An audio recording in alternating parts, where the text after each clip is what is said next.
Iran war has been a tremendous military success. When they hit, we hit 10 times harder. They have no military left. Their air force is gone. Their ships are gone. 159 ships are gone. Har'a Jimaata Adoolessa 17 addunyaan dhugaa dhooftu ijaan argiteetti. Waraanni Ameerikaa fi Iraan irra deebiin eegalee amma daangaa biyyoota Arabaa hundaa qaxxaamuree galaana qilleensaa fi dachee irratti madaallii addunyaa guutummaatti garagalchaa jira. Iraan buufata waraanaa Ameerikaa Jordan keessa jiru Al-Azraq keessatti xiyyaarota waraanaa Ameerikaa rukuttee jirti. Gama kibbaatiin sulxaana Oman keessatti wiirtuuwwan Raadaarii Ameerikaa lama guutummaatti barbadeessiteetti. Gama kaabaatiin Siiriyaa keessattis buufata Ameerikaa irratti tarkaanfii fudhattee jirti. Bal'inasaa qabannee jirra. Iraan labsii haaraa baasteen waraqaan nagaa mallatteeffamus dhiisuus hooggantoota Ameerikaa fi Israa'el ajjeesuun mirga keenyaa isaa seera qabeessaatti jechuun labsitee jirti. Mujtabaan empaayeraa dhiyaa dachee Baha Giddu-galeessaa irraa buqqisuuf diroonota, miisaayilotaa fi gootota naannichaa hundaam ajajaa tokko jala galchee jira. Iraan humnoota diddaa Yemen, Iraaq, Lebaanosii fi kanneen biroom akka garee adda addaatti ilaaluu dhiistee jirti. Kuni kakuu waraana Haaraa kan kutaa waraanaa tokkichaan hoogganamudha. Ajajaan waraanaa kana hoogganaa olaanaa Haaraa Mujtabaa Khaameneeyii humnoota dhiyaa Baha Giddu-galeessaa keessaa buqqisuuf sochii gaggeeffamaa jiru kanas iccitii isaa ni dhageessu. Ameerikaan waraana qilleensaa fi galaanaa irratti Iraanin jilbeenfachiisuu erga dadhabdee amma meeshaa dhokataa fi isaa xumuraa waraana keessoo fi fincila harka lafa jalaa dachee Faars irratti banuuf qophii xumurtee jirti. Fincilli kun akkamitti gara lola adda waraanaa Hormuzitti jijjiirama yoo haga xumuraatti nu faana turtan iccitii kanneen bal'inaan ni dhageessu. Qophii keenya laayikii gochuun jalqabaan affeerraa keenya yeroo maraati. Yoyyaa ashama harka fuunee kabajamtoota dhaggeeffattoota keenya kun Oromiyaa 24 Newsdha. Kanneen chaanala YouTube keenya Har'a taatan subscribe gochuun maatii keenya ta'aa. Qophiin keenya namoota hedduu bira akka ga'uuf like share gochuun waliif qooduun dagatinaa. Haga xumura qophii keenyaatti turtii gaarii.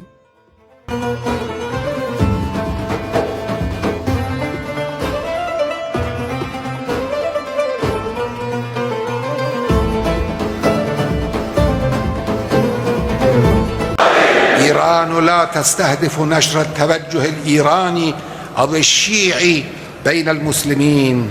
إيران تنهج طريق الدفاع عن القرآن والسنة وإحياء الأمة الإسلامية. الثورة الإسلامية تعتقد أن مساعدة المجاهدين من أهل السنة في منظمات حماس والجهاد والمجاهدين الشيعة في حزب الله والأمل واجبا شرعيا وتكليفا إلهيا دون ما تمييز بين هذا وذاك. Har'a Jimaata Adoolessa 17 addunyaan dhugaa dhooftuun ijaan argitee jirti. Waraanni Ameerikaa fi Iraan irra deebiin eegalee amma daangaa biyyoota Arabaa hundumaa qaxxaamuree galaana qilleensaa fi dachee irratti madaallii addunyaa guutummaatti garagalchaa jira. Jalqaba irratti dambalii bishaan irraa yeroo mil'annu ajajni giddugaleessaa Ameerikaa har'a labsii injifannoo fakkaatu baasee jira. Dooniiwwan daldalaa 5 kanneen oggura keenya cabsuuf yaalan galaana Oman keessatti qabnee jirra. Sadan of duubaa deebisnee tokko dirqisiifnee dhaabneerra. Doonii daldalaa Wiiniyoo jedhamtu irratti ammoo koomaandoon galaana Ameerikaa fi Yemanii sakatta'insaa godhaniiru jedha. Tiraamp namichi kasaaraa dippiloomaasii dhoksuuf yaalu taatee kanaan nuti hulaa bishaanii kana guutummaatti cufneerra jechuun of tuulummaan lallabaa jira. Garuu dhugaan lafa jiru Iraan taatee kanaaf harka hin kennine. Iraan dooniin kamiyyuu yoo eeyyamaa fi to'annoo keenya malee hulaa Hormuz qaxxaamuruuf yaalee ni rukutama jechuun akeekkachiisaa xumuraa lafa keessee jirti. Iraan osoo Ameerikaan galaana cufeera jettuyyuu bobaa addunyaa hulaa Hormuz irra darbu hundaam akka qabiyyee waraanaatti qabattee Tiraampiin dinagdeedhaan hudhaa jirti. Tiraamp daldalli bilisaa jedheeyyuus kaampaaniiwwan doonii addunyaa misaayila Iraan sodaachuun bishaan sanarraa darbuu sodaatanii jiru. Gama kaaniin Iraan bishaan qofa irratti hin dhaabbanne harkaawwan dhedheeraa ishee gara dachee Arabaatti diriirsitee jirti. Har'a eegdonni waraaqsa Islaamaa Iraan buufata waraanaa Al-Azraq kan Jordan keessa jiru irratti misaayilotaa fi diroonota of ajjeesoo roobsanii jiru. Xiyyeeffannoon isaanii xiyyaarota waraanaa Ameerikaa, xiyyaarota boba'aa guutanii fi buufataalee Ameerikaa warra dachee Jordan keessaa jiran barbadeessuudha. Jordan dhiphina guddaa keessaa seentee jirti. Waraanni Jordan misaayilota 8 kuffisneerra jechuun ibsus Ministeerri dhimma alaa Jordan Ayman Al-Safaadiin immoo nuti buufata waraanaa Ameerikaa hin qabnu, loltoonni Ameerikaa jiran waliigaltee eegumsaa qofaa fi jechuun dhugaa dhoksuuf yaale. Garuu Iraan dhugaa kana ifatti saaxiltee jirti. biyya Arabaa kamiyyuu yoo dachee ishee Ameerikaa feeyyamte isheen diina keenya dacheen ishees zoonii du'aa taati jechuun akeekkachiistee jirti. Jordan amma misaayilaa faarsotaa fi dhiibbaa Ameerikaa gidduutti raafamaa jirti. Iraan haleellaa ishee caalaatti babal'isuun gama kibbaatiin sulxaana Oman keessatti wiirtuuwwan raadaarii Ameerikaa lama raadaarii eegumsaa galaanaa salaamaa fi raadaarii qilleensaa gannaam guutummaatti misaayilaan barbadeessitee jirti. Kuni ija diinaa jaamsuudha. Osoo raadaariin hin jiraanne Ameerikaan xiyyaaraa fi doonii ishee to'achuu hin dandeessu. Gama kaabaatiin immoo Siiriyaa keessatti buufata waraanaa Ameerikaa altanfa irratti haleellaa raawwattee jirti. Ameerikaan kanaan dura buufata kana gadi lakkisneerra jettus Iraan ammoo kuni haaloo loltoota keenya Iraan Shaar keessatti ajjeefamaniiti jechuun dhukaasti. Pireezidaantiin Siiriyaa Haaraan Ahmad al-Shaaraam nuti waraana kana keessa hin gallu jechuun of qusatus Iraan dachee Siiriyaa akka dirree waraanaatti fayyadamuun itti huftee jirti. Ameerikaan yeroo baay'ee biyyoota Arabaa keessatti waraana bantee mootummaa kuffisnee baana jetti garuu Iraan biyya kana hundarraa adda. Iraan biyya tarsiimoo asimeetiriikii fi humnoota diddaa addunyaa guutuu keessatti ijaartedha. Tiraamp waraana eegalee Iraan hin daara godha yeroo jedhu Iraan ammoo buufataalee kee galoo galaana Arabaa Jordan, Omaanii fi Siiriyaa guutummaatti qabriisiif godha jechuun deebiste.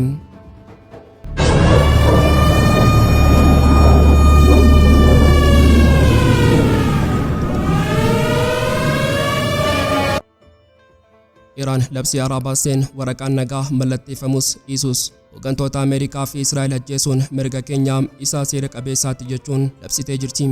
Mee labsii madaallii addunyaa garagalchuu fi haaloo kanaam haa ilaallu. Wanti hundi kan eegale dubbii lafee cabsuu kan miseensaa koree nageenyaa biyyaalessaa fi dhimma alaa paarlaamaa Iraan Saalar Waalaayat Madaar irraati.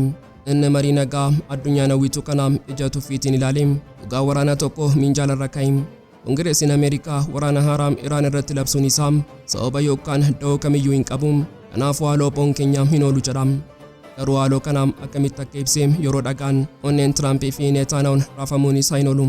Inni haaloo kana bakka lamatti qoodee inni jalqabaa qisaas jedhama. Qisaas jechuun misaayila buufataa rukutu miti. Qisaas jechuun pireezidaantii Doonaald Tiraamp fi muummicha ministeeraa Israa'el Beniyaamin Neetaanyahu dabalatee hooggantoota olaanoo fi jeneraalota sadarkaa lammaffaarra jiran hundaam ajjeesuudha. Kun ergaa salphaa miti. Iraan osoo waraanni dilee dhaabbateeyyuu waraana ajjeechaa itti ufti jechuudha. Tiraamp masaraa White House keessa taa'eeyyuu nageenya hin qabu. Ameerikaan hoogganaa keenya Ayatollah ajjeeseetti nutis pireezidaantii isaanii ajjeesuuf mirga guutuu qabna jechaa jirti. Inni lammaffaan ammoo haaloo tarsiimawaadha. Kuni maal of keessatti qabata? Akka Waalaayat Madaar jedhutti haaloon inni guddaan tokkummaa biyyaa cimsuun sirna Rippaabilika Islaamaa utubuun dhiibbaa Iraan hulaa Hormuzii fi galaana Faarsii keessatti qabduun caalatti jabeessuu fi dandeettii ofirraa ittisuu ishee dachaan guddisuudha. Kana jechuun Ameerikaan galaana to'anna jechuun yeroo sochootu Iraan ammoo ujummoo dhiigaa dinagdee addunyaa guutummaatti to'annoo ishee jala oolchitee diina ishee hafuura kutti. Wanti hunda caalaa peentaagoniin dhiphisu garuu asitti dhufa. Iraan humnoota diddaa Yaman, Iraaq, Lebaanosii fi kanneen biroo akka garee adda addaatti ilaaluu dhiistee jirti. Har'a humni kun guutummaatti neetoo Islaamaa jedhame waamamee jira. Kuni kakuu waraanaa haaraa kan kutaa waraanaa tokkichaan hoogganamudha. Ajajaan waraanaa kanaa inni hoogganaa olaanaa haaraa Mujtabaa Khaameneeyii namicha akka hafuuraatti lafa jala taa'ee waraana qajeelchudha. Mujtabaan impaayera dhiyaa dachee Baha Giddu-galeessaa irraa buqqisuuf droonota, misaayilotaa fi gootota naannichaa hundaam ajajaa tokko jala galchee jira. Garuu waraanni kun gatii guddaa gaafata. Waalaayat Madaar dhugaa dhooftu tokko uummata isaa dura kaa'e. Uummanni Iraan yeroo ulfaataaf qofaa qopheessuun ibsaan cufamuu danda'a, boba'aan dhabamuu danda'a. Impaayera dhiyaa diiganii buqqisuun aarsaa kafaluu gaafata jedha. Kuni qoosaa miti. Kuni uummata waraana guutuuf qopheessuudha. Iraan madaallii guutuu nageenyaa fi qananii barbaada. Impaayera dhiyaa ofirraa kuffisuun hin danda'amu jechuun dhugaa lafa keessee jirti. Ameerikaan boombii roobsitee ibsaa yoo kuttees Iraan jilbeenfachuu diddee aarsaa kafaluuf murteessitee jirti. Diinni keenya dadhabaadha. Dandeettiin obsa isaanii gabaabaadha. Nuti garuu obsaa fi aarsaadhaan ni mo'anna jechuun labse. Ameerikaa fi Israa'el waraana qilleensaa fi galaanaa Iraaniin jilbeenfachiisuun erga dadhabanii booda amma meeshaa dhokataa fi isa xumuraa waraana keessoo fi fincilaa harka lafa jalaa dachee Faarsi irratti banuuf qophii xumuranii jiru. Pireezidaanti Doonaald Tiraamp namichi waraana kanaa humnaan hin xumuraa jechuun dhaadatu. Dooniiwwan isaa bishaan Hormuz irratti kasaaranii meeshaalonni isaa dhumanii faallaa karoora isaa yeroo mudatu dhiphinaamaa keessa seenee jira. Uummata Ameerikaatiif waraana lafoo labsee loltoota Ameerikaa saanduqaan galchuu hin barbaadu. Kanaafuu ittaanaan pireezidaantii Ameerikaa J.D. Vance Ameeraa dura ba'ee nuti loltoota keenya dachee Iraan irratti hin bobbaasnu jechuun uummata Ameerikaa jajjabeesse. Garuu Trump faallaa kanaan qaamoleen biroo dachee Iraan keessatti tarkaanfii lafoonii fudhatu jechuun akeekkachiise. Qaamoleen biroo inni jedhu kun eenyufaadha? Iccitiin egaa fi dippiloomaasii asitti saaxilama. Dippiloomaatota Ameerikaa fi gabaasii iccitii irraa ba'e akka mirkanaa'etti Ameerikaa fi Israa'el keessattuu Mossad mormitoota keessoo Iraan hidhachiisanii leenjisanii waraana dachee Faarsii keessatti qabsiisuuf deemu. Kaayyoon isaanii inni guddaan humna eegdota warraaqsaa Iraan isa Ameerikaa bishaan irratti dhiphise sana duubaan waraanuu fi bu'uuraalee waraanaa isaanii barbadeessuudha. Keessattuu wiirtuuwwan eegdota warraaqsa Islaamaa Iraan warra hulaa Hormuz irratti dhiibbaa uuman diiguuf qiyyaafatan. Mee gareewwan mormitoota Ameerikaan abdattuu fi meeshaa waraanaa itti dhangalaasuuf deemtu kana haa xiinxallu. Iraan biyya sabaa fi sablammootaati. Mootummaan Teheraan warri Faarsii yeroo biyya to'atan saboonni biroo mirga dhabneerra jechuun waggootaaf lolaa turan. Isaan keessaa tokkoffaan Ahwaazidha. Kunneen lammiilee dhaloota Arabaa yoo ta'an baadiyyaa Iraan Khuzistaan keessa jiraatu. Naannoon kun onnee boba'aa Iraanii fi qarqara galaana Faarsiiti. Ajajaan mormitoota Ahwaaz tokko iccitii baasetti eegdonni warraaqsa Islaamaa Iraan dooniiwwan daldalaa fi Ameerikaa rukutuuf jecha Ahwaaz akka buufataatti fayyadamaa jiru. Ameerikaan amma mormitoota kana miidhachiistee eegdota warraaqsa Islaamaa Iraan daangaa qarqara galaanaa Abadanii fi Khorramshaar irratti akka waraanan gochuuf karoorfattee jirti. Kuni waraana hulaa Hormuz bishaan irraa gara dacheetti ceesisuudha. Lamaffaan Kurdootadha. Baadiyyaa Iraan keessatti mormitoonni Kurdii warri baay'ee qindaa'oo fi hidhattoota jajjaboo qaban Ameerikaaf filannoo tokkoffaadha. Keenya kana qofa naannolee akka Paavii, Sardeeshti, Saqqizii fi Mahabad keessatti dhukaasni cimaan eegdota warraaqsa Islaamaa Iraanii fi Kurdoota gidduutti dho'ee jira. Garuu Teheraan harka maratti ilaalaan jirtu. Iraan shira Ameerikaa kana dursitee waan dammaqxeef deebii gara jabeessaa fi seera waraanaa cabsuu kennitee jirti.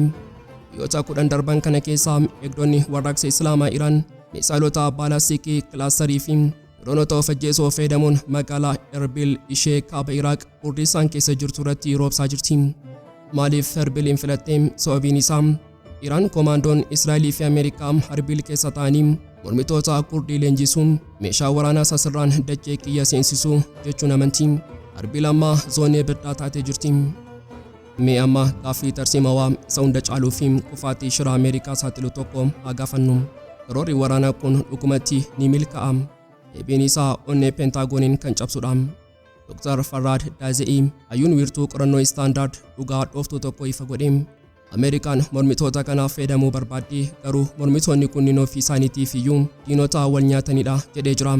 Iccitiin isaa seenaa keessa jira. Mormitoonni saboota cunqurfamoo Kurdoota, Ahwaazota, Baluuchii fi Azariin mootummaa Islaamummaa Teheraan ni jibbu, garuu mormitoota warra Faarsitaan kanneen akka garee Mujaahidiin yookaan deeggartoota ilma Shaah Reezaa Pahlaawii irra caalaa jibbuun gonkumaa hin amanan. Sababiin isaa yeroo Shaah mootiin gonfoo durii biyya bulchuun saboonni kunniin guutummaatti hacuucamaa aadaa fi afaan isaanii dhabamsiifamaa turan. Warri Faarsii mootummaas ta'e mormitoonni saboota xixiqqoo kana akka garbaatti ilaaluun kanaafuu Kurdiin yookaan Ahwaaziin ni dhiiga kiyya kafalee eegdota warraaqsaa kuffisee deebisee mootummaa Faarsii aangootti baasuuf hin loluun jechuun shira kana fashaleessan. Iraan ammoo wal dhabdee fi diinummaa mormitoota ishee gidduu jiru kanaaf sirriitti fayyadamtee umrii ishee dheereffatti. Walumaa galatti Trump mootummaa kuffisa jedhee waraana banee madaallii galaana hulaa Hormuz irratti kasaariin amma immoo dachee Iraan keessatti waraana diigumsaa banuuf wixxifachaa jira. Garuu Ameerikaan wanta guddaa tokko dagattee diinummaa uummata tokkoo fayyadamtee biyya diiguun salphaa fakkaata. Garuu yeroo mormitoonni sun wal hin amannee meeshaan waraanaa inni isheen ergitu kun mataa isheetii fi michoota ishee Israa'el irratti deebi'ee dho'uu danda'a. Addunyaan amma Trump fi Mossad gammoojjii Iraan keessatti ibidda qabsiisuuf yeroo muddaman eegdonni warraaqsa Islaamaa Iraan ammoo dachee Iraaq, Arbilii fi madaallii addunyaa akkamitti akka jijjiirtu ija raafamaatiin hordofaa jirti. Egaan kabajamtoota dhaggeeffattoota Oromiyaa 24 News guyyaarraaf qabannee dhiyaannee asuma irratti goolamaa. Kanneen chaanala YouTube keenyaaf haaraa taatan subscribe gochuun maatii keenya ta'aa. Qophiin keenya namoota hedduu biraa akka ga'uuf like share gochuun waliif qooduun dagatinaa. Xumuraatti waan nu faana turtaniif galatooma.